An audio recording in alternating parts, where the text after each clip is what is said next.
It's Wednesday, May 11. In the headlines, more strike action looms. NWC workers say they need their money. Regionally, Prime Minister Harris fires 6 government ministers and dissolves parliament. In sports, CWI says consequences for players who fail fitness test. This is the news on PBC Jamaica. I am Simone Absalom Gale.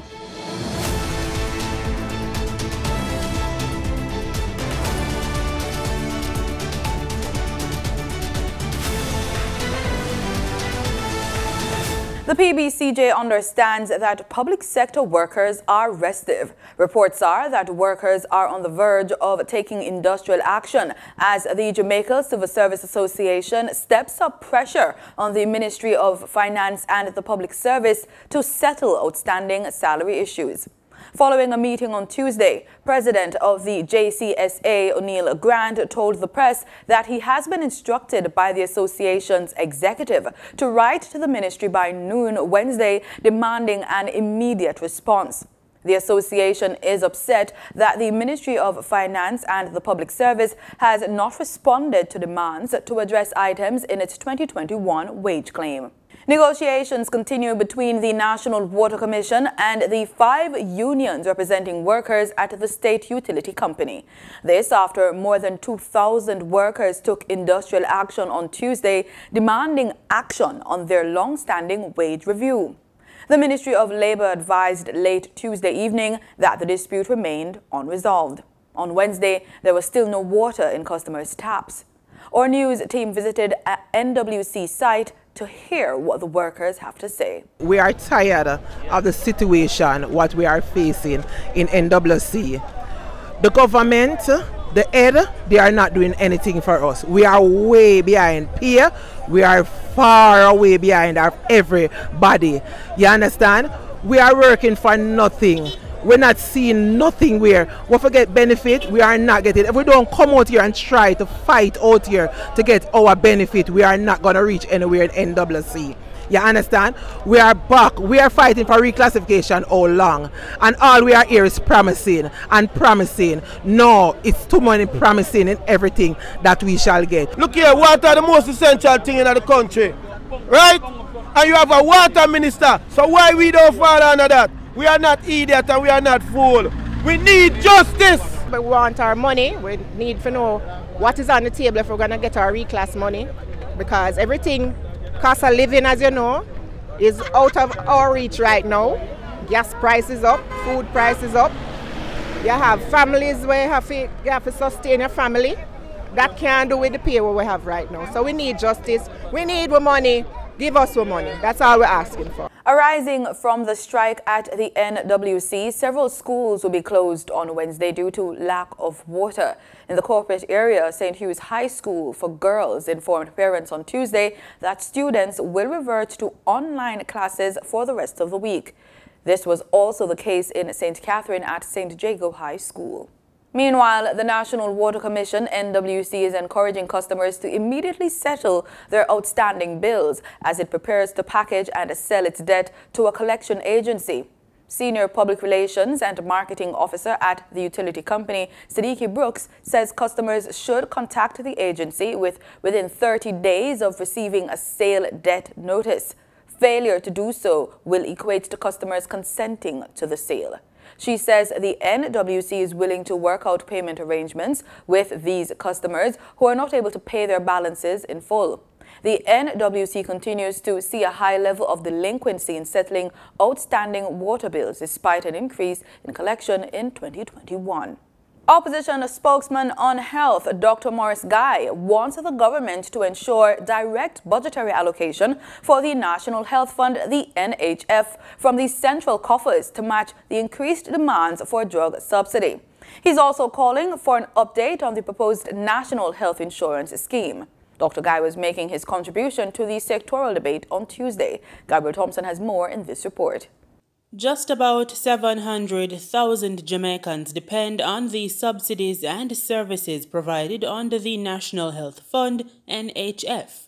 In his contribution to the sectoral debate on Tuesday, Dr. Guy pointed to last week's address by Health Minister Dr. Christopher Tufton about the increased burden on the NHF due to rising costs in pharmaceuticals. Our view, Madam Speaker, is that the Ministry of Finance should ensure a direct budgetary allocation each year for the National Health Fund to ensure that increased demands on the National Health Fund are matched by increased subvention from central government coffers, and that it is not left up to the Ministry of Health to determine how much the National Health Fund gets. The history of the National Health Fund has indicated the importance of this organization. Noting the seriousness of the matter, Dr. Guy pointed out that without the NHF, the country wouldn't be able to access good quality medication at very affordable prices. The National Health Fund has to be preserved and maintained as one source for supporting our healthcare system. It's a national institution which has done a lot of work and will continue to do a lot of work, Madam Speaker. Turning to the National Health Insurance Scheme, for which a green paper was tabled in 2019, Dr. Guy says there has been little update since then. Although this green paper was tabled in 2019, we have not heard anything further 3 years down the road. It seems it has become the norm nowadays to blame everything on COVID-19. Indeed, we recognize the tremendous effort of the Minister and the Ministry of Health to adjust our systems and protocols to confront the COVID-19 pandemic. However, we cannot have essential documents and important policies left behind and blame it on COVID-19. It must be appreciated that with the development of a national health insurance scheme, the financial stresses on the National Health Fund could be reduced. Dr. Tufton had promised that a ministry paper on sustainable financing for the healthcare system would be unveiled in the coming months, in tandem with a series of consultations as a follow-on to the Green Paper on a National Health Insurance Plan. The government says it is focused on providing universal access to internet services. Making his presentation during the 2022-2023 sectoral debate in the House of Representatives on Tuesday, Minister of Science, Energy and Technology Daryl Vaz says the Universal Service Fund is on a mission to enable a digital society through universal access to internet and digital inclusion. As of March 31st, 2022, the USF has established 14 sites across the island, 5 of which were achieved during the 21-22 fiscal year. Madam Speaker, the USF will seek to establish 6 new public Wi-Fi hotspots during the 2022-23 fiscal years, and partnerships will also be forged with the tourism sector interests to protect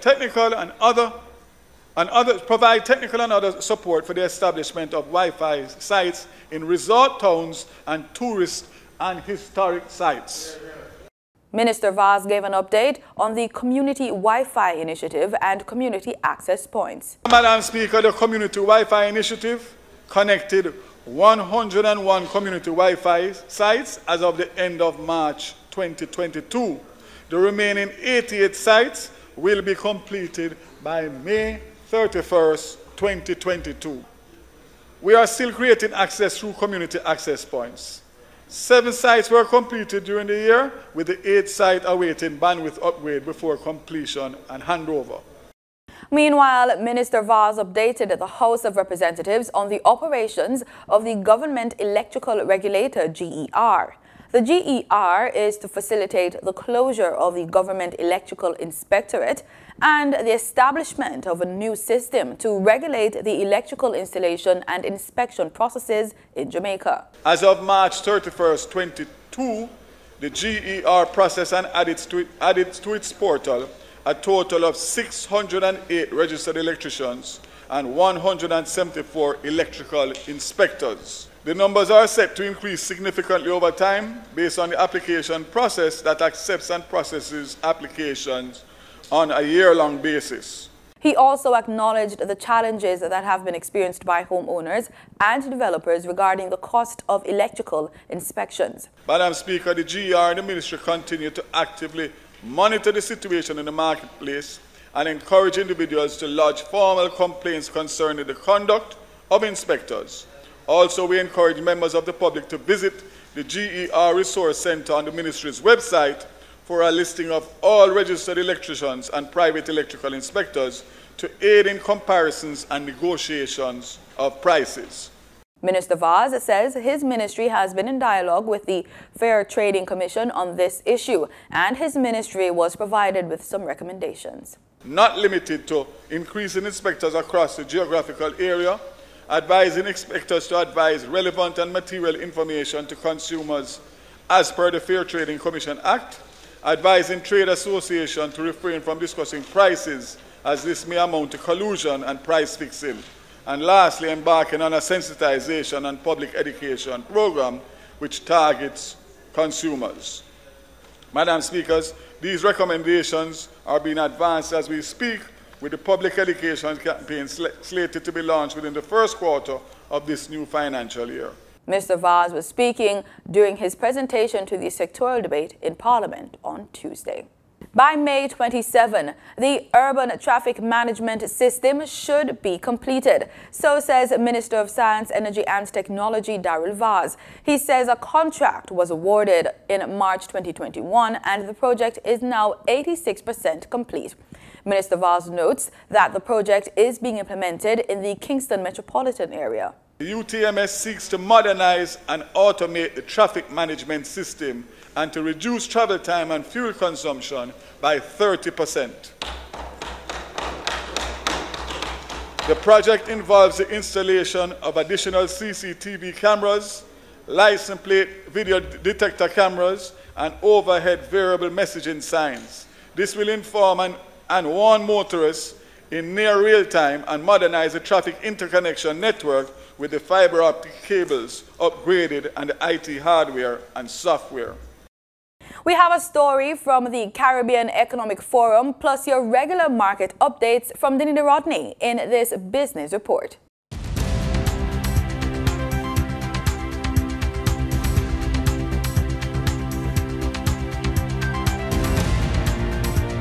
During another staging of the Caribbean Economic Forum, it was shown that increases in prices have had a major impact on persons over the last 2 years, causing a significant change in spending habits. Governor of the Central Bank of Barbados, Cleviston Haynes, stated that the results were not a surprise as he explains the reasons for the inflations. I think the results are not surprising in the sense that the region and globally, there has been a pickup in inflation over the last 2 years. And I think it's important for us to understand why prices are rising. Coming off of COVID, I think during the COVID period, there was a dampening of prices, particularly for oil, because demand globally fell and therefore oil prices fell. And what has happened as we've sought to recover from the COVID pandemic and as economic activity has picked up, the demand for oil has risen and that recovery in demand has started to push prices up. And that has been complicated by the fact that there have been significant disruptions in the supply chain, which means that it's more difficult to get goods. So there's an imbalance between the demand for and the supply of goods, and that is pushing prices up. And the situation obviously has been worsened by what has happened since the Ukraine-Russia conflict, because both the Ukraine and Russia are significant suppliers of commodities, both food as well as metals and of oil. And the fact that you have this conflict ongoing, there are sanctions being placed on Russia, etc. What one has seen, therefore, is a further spike in prices. He also mentions that one of the reasons we are so greatly affected is due to our interdependency. We must recognize that within the region, 40% or so of our imports are attributable to food and energy. So if you have significant price increases in those areas, then that gets fed into our economies, because the Caribbean economy is interdependent with the rest of the world. We cannot isolate ourselves from the rest of the world. And if we are importing 40% of our goods for food and energy, then that is going to be reflected in the prices that we face. Now for your market updates. In foreign exchange trading for Tuesday, May 10, the US dollar sold for an average of $156.09. The Canadian dollar ended trading at $122.13. The pound sterling traded for $193.72, and the euro sold for an average of $166.51. The following reflects the movement of the JSE indices in Tuesday's trading session. The JSE index advanced by 1,043 points to close at over 400,000 units. The junior market index declined by 21 points to close at over 4,000 units. The combined market index advanced by 785 points to close at over 400,000 units. And the All Jamaican Composite Index advanced by 2,354 points to close at over 400,000 units. Overall market activity resulted from trading in 106 stocks, of which 40 advanced, 55 declined, and 11 traded firm. Stocks advanced for 138 Student Living Jamaica Limited, 1834 Investments Limited, and AMG Packaging and Paper Company Limited. Stocks declined for Access Financial Services Limited, Barita Investments Limited, and Berger Paints Jamaica Limited. Trading firm were CAC 2000 Limited, Caribbean Cream Limited, and Honeybun 1982 Limited. The following companies represent the overall volume leaders: Tropical Battery Company Limited with over 5 million units, Jamaican Teas Limited with over 4 million units, and Spur Tree Spices Jamaica Limited with over 2 million units. In regional stocks, in Trinidad and Tobago, Clico Investment Fund was the sole security trading over 100,000 shares. On the Barbados Stock Exchange, Government of Barbados Bond Series B was the volume leader with over 7,000 shares, followed by Goddard Enterprises Limited with over 6,000 shares and First Caribbean International Bank with 63 shares. Two Canadian energy companies are confident of the existence of more oil and gas reserves in a newly eyed central complex of Guyana after the results from an offshore drilling done last year. Newsroom Guyana has the details. Kawa-1 penetrated many zones that may present good appraisal opportunities as well as de-risk future exploration wells. And this is a good example. We're mapping this central area in more detail as we speak, but we feel confidently that this will add more exploration drilling opportunities and more potential resource. That was Regan Palsgrove, the head of exploration at Frontier Energy, speaking on Monday during a technical presentation on oil exploration ongoing offshore Guyana. Frontier Energy and CGX Energy, two Canadian companies, are part of a joint venture searching for oil offshore Guyana. Last year, the joint venture struck oil at the Kawa-1 well in Guyana's Quarantine Block, and with confirmation of oil and gas there, the company is moving towards further development in the block. Aside from the central complex area, the company already plans to drill at the Way-1 well by the third quarter of this year. And with this focus on the Quarantine Block, Senior Technical Advisor and CGX Board Member Dr. Mark Zobak says the joint venture will not drill in the Demerara Block this year. The JV will not engage in drilling activities on the Demerara block in 2022. We're just so enthusiastic about the potential of North Quarantine. That's our highest priority. The government of Guyana informed the JV that 2 commitment exploration wells must be drilled on the Demerara block per the terms of the Demerara Petroleum Prospecting License and the Associated Petroleum Agreement. And we need to do this prior to February 2023. Meanwhile, Kevin Lacey, CGX Energy's drilling director, explained that the companies will be able to improve the well design at Way-1 given their experience at Kawa-1. Reporting for the newsroom, I am Vishani Ragabir. In market data for oil prices rose on Wednesday after plunging nearly 10% in the last 2 sessions, maintained by supply concerns as flow of Russian gas to Europe fell and the European Union worked on gaining support for a Russian oil ban. Brent crude was up $3.87 or 3.8% to $106.33 a barrel, while West Texas Intermediate crude climbed $3.97 or 4% to $103.73 a barrel. And that was the business report on PBCJ. I'm Danita Rodney. In regional news, citizens in St. Kitts and Nevis will soon learn the date of the upcoming general election. Prime Minister Dr. Timothy Harris addressed the nation on Tuesday, disclosing that he advised the Governor-General to dissolve Parliament. This comes weeks after public disunity within the cabinet, where 2 of the 3 partners in the ruling coalition government called for Prime Minister Harris to resign. The Prime Minister, during the national address, defended his tenure as leader of the government and removed 6 ministers, including the Deputy Prime Minister and Premier of Nevis, from the cabinet. The portfolios of tourism and transport, foreign affairs and aviation, education, youth and sports, culture, agriculture, fisheries, marine resources and the environment have all been reassigned. He insisted the government will continue to function in its normal capacity.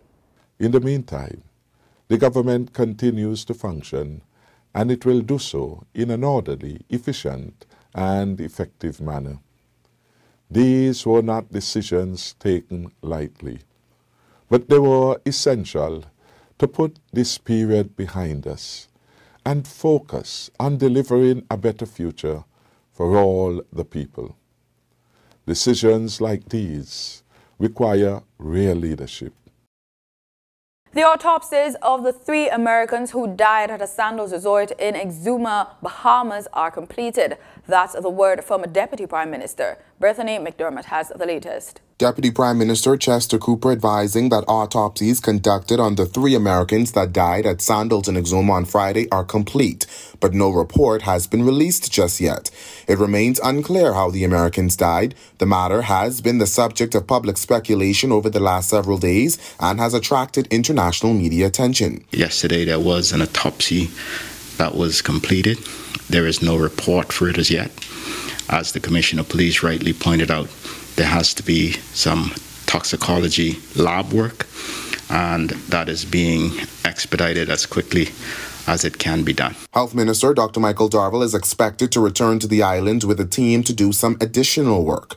Blood samples were taken from the 3 Americans and sent to a lab in Philadelphia for examination, with results expected within 7 days. The deceased were identified as 68-year-old Michael Phillips, 65-year-old Robbie Phillips from Tennessee, and 64-year-old Vincent Chiarella from Florida. Police Commissioner Paul Roll said Chiarella's wife, who was found alive, was in hospital in Florida yesterday, still in serious condition.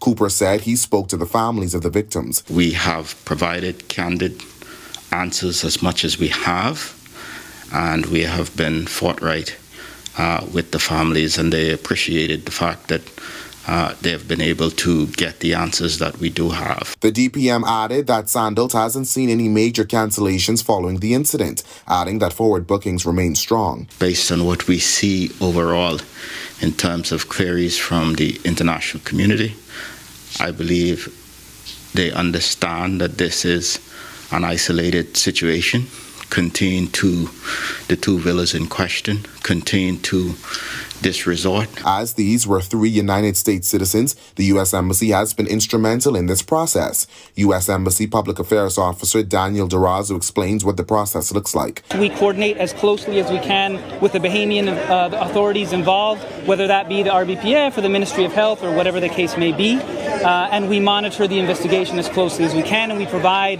the family especially with updates as in as timely a fashion as we can. And I know that our unit of what's called the American Citizen Services Unit, or ACS, has been in close contact with all of the families since Friday. Reporting for Our News, I'm Bethany McDermott. Energy Minister of Trinidad, Stuart Young, while speaking on CNN, declared if needed, the country stands ready to increase production of gas to meet the world's shortfall from Russia. TTT Live has the details. So there's a whole renewable conversation which we're in support of, but we see gas as the cleanest hydrocarbon fossil fuel.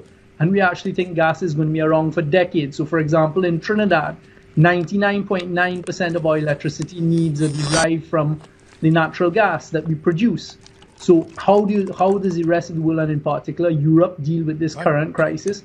You have to look at where there's alternative supply of natural gas. And hey, Trinidad and Tobago is one of those places. Mr. Young added that TNT has been a significant oil and gas producer and is ready to assist with the crisis. Height of production, we are pumping out about 770 million MMBTU of LNG a year on an annual basis. We have 4 trains. So we see the ability. We have additional capacity right now, Richard, and we are eager to step in to assist in what is going on globally in whatever way we can. It's not only on the LNG front, but we're also a significant ammonia producer. Guyana has launched its first juvenile drug treatment court, which is specifically designed to intervene and prevent the incarceration of youths under the age of 18 who commit minor offenses and who are found to be substance abusers. The overall mission of the court is to reduce crime and substance abuse by youths in Guyana. Isnel Pator has the story.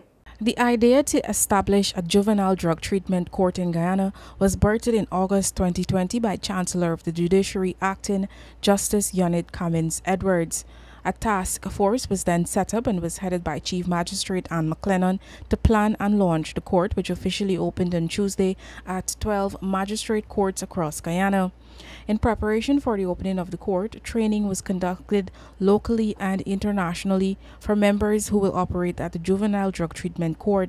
Chief Magistrate Anne McLennan, in her remarks at the Georgetown Magistrates Court, explained what matters will be heard at this special court. Youths who are charged with a minor non-violent criminal offense, for example, assaults under Section 21 of the Summary Jurisdiction Offences Act, but these assaults will not be domestic violence related, or drug related offenses also under the Narcotics Act under Section 4.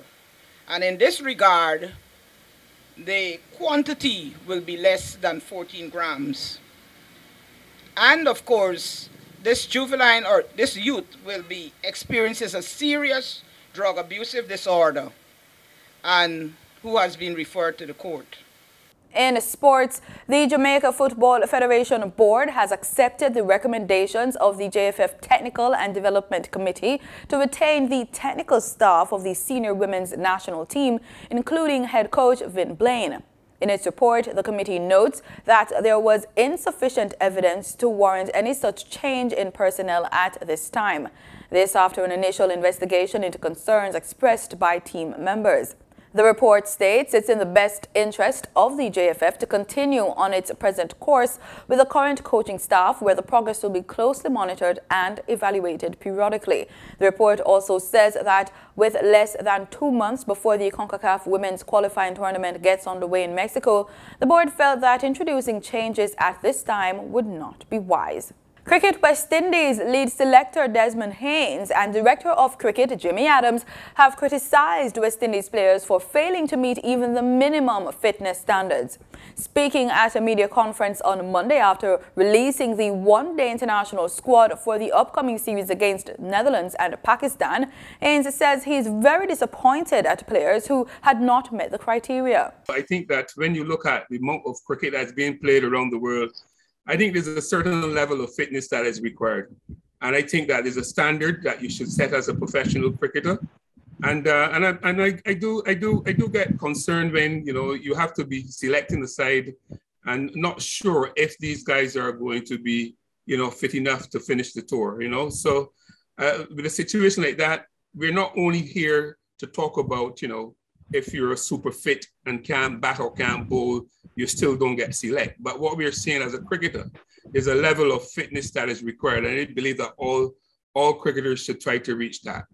Adams warned that there were contractual consequences for players who fell below the mark. More than getting the contracts worded in a specific way. I mean, I'm happy with how the contracts are worded at the minute. What I do is I share Desmond's concern that we would have players who are, in our eyes, good enough to be considered for selection and unavailable because of not meeting, not even, what's the best way to put it, for not even coming in at minimum fitness standards. That is very disappointing. And you know, for players who are at that point, who are contracted, that is even doubly disappointing, because it means that we would have made an investment in them going back a year, and you know, we have nothing to show for that investment.